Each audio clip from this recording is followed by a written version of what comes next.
கலைகளின் வரலாறு கிமு 600 ஆண்டுக்கு முந்தையது.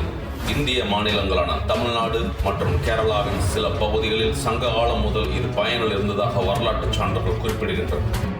சங்க காலம் பல்வேறு தமிழ் வம்சங்களிடையே அடிக்கடி போர்கள் மற்றும் மோதல்களால் குறிக்கப்பட்டது. களரியில் கற்பிக்கப்படும் தற்காப்பு திறன்கள் இந்த போர்களில் ஈடுபடும் வீரர்களுக்கு நடைமுறை முக்கியத்துவம் வாய்ந்தவை.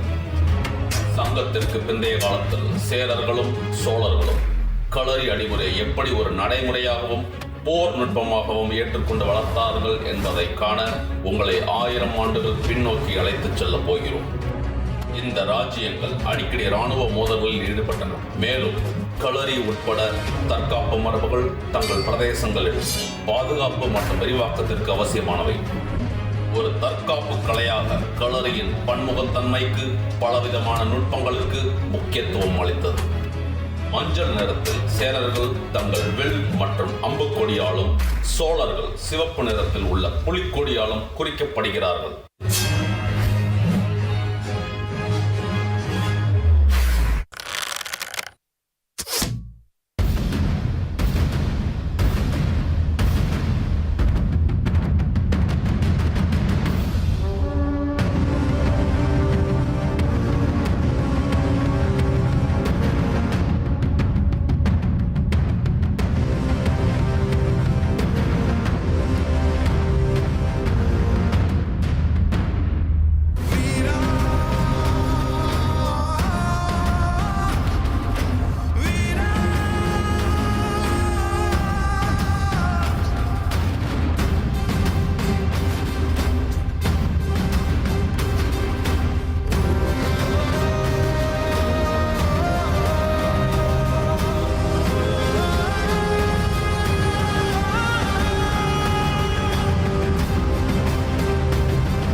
தெரியாதடா